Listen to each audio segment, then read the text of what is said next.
Welcome to How to Retire on Time, a show that answers your questions about all things retirement, including income, taxes, Social Security, healthcare, and more.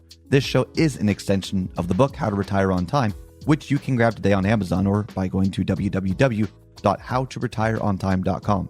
My name is Mike Decker. I'm the author of the book How to Retire on Time, but I'm also a licensed financial advisor, insurance agent, and tax professional, which means when it comes to financial topics, we can pretty much cover it all. So that said, please remember this is just a show. Everything you hear should be considered informational, as in not financial advice. If you want personalized financial advice, then request your wealth analysis from my team today by going to www.yourwealthanalysis.com. With me in the studio today is my colleague, Mr. David Franson. Thanks for being here today. Yes, glad to be here. David's job is reading your questions, and I'm going to do my best to answer them. Now, you can send questions in at any time by texting them to 913-363-1234. Again, that's 913-363-1234. Or email them to heymike@howtoretireontime.com. Let's begin. Hey, Mike, I'm having a hard time bringing up my estate plan with my kids. I don't want to create problems when I pass. Any tips? Yeah, this is a wonderful question, and it's a very timely question because we're entering into the holiday season where people are probably going to see more of their family. Yeah, it's a good thing. So yeah, we encourage families. We encourage spending time with your families. We encourage healthy relationships, but it's hard to broach the subject. There are many situations to where people of very great net worth, their kids have no idea.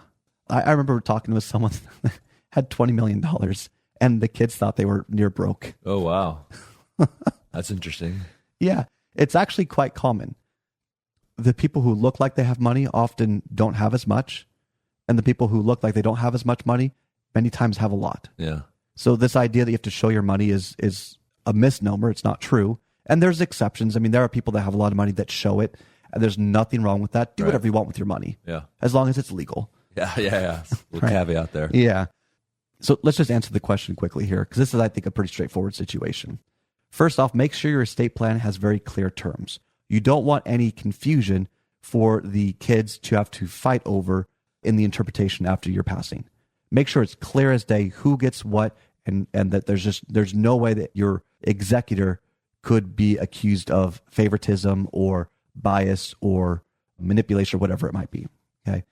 The second thing is, if you don't know who wants what, and many times people are surprised of what matters to which kid, I call it the sticky note game. Just play this with them. When Christmas, Thanksgiving, Hanukkah, Kwanzaa, whatever you're going to celebrate, give everyone a different color sticky note and saying, hey, I'm not going to live forever. We're putting together our estate. Let me know what you want. Put a sticky note on all the things that you care about, because the grand piano can't split three ways. So you're either going to sell it and give the cash, or maybe only one kid really cares about it, but you want to monetarily kind of gift things a little bit differently. And so you just let them tell you what they want, and then you go back and you make decisions. Make sure the estate plan is funded correctly. And then last but not least, be very cognizant of the behavior of each kid. You can give a kid who has poor spending habits a lot of money, and it would actually ruin their life. It would be better to give it all to charity. So this is the lottery effect, but sometimes you may want to structure an estate plan to give them a lump sum first, knowing that they're going to just fail. They're going to spend it all, be worse off, and hopefully that experience and that pain they would experience will start to adjust their behavior. So then the next lump sum, whether they know it or not, would then pop in, and hopefully they learn from it. And maybe you try it 3 times, on the third time, that's the charm, right? That's when they get it. But kids who spend through money or just are not financially prudent may actually be worse off with your lump sum of money.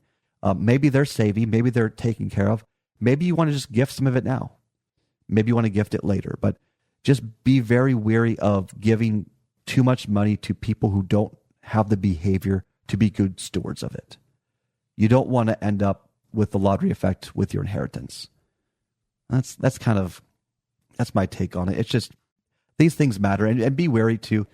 Trump was elected into office, right? So who knows what the tax cuts and Jobs Acts will look like in the future. But right now, the estate planning exemption is like 12 million or something like that, but it's expected to go down in 2026 to 6 million. Okay.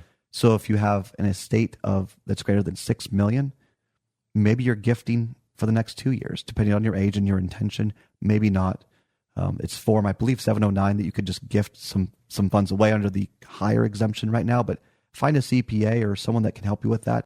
But these are things that you want to be cognizant of so you're not paying a lot in estate tax.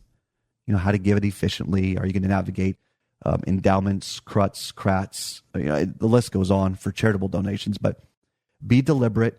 But going back to the original question, how do you talk to your kids about it? They don't necessarily need to know how much, but structure it, take out any sort of confusion, make sure that it's not going to be a fight afterwards. It's just set in stone, and make sure that you're setting up payments or how they're receiving it in such a way that it's not going to destroy their lives. I know it's just so weird to say. Yeah. Most of the time it's a success. Okay. But I've seen enough failures that I want to at least bring up the possibility for people to be aware of.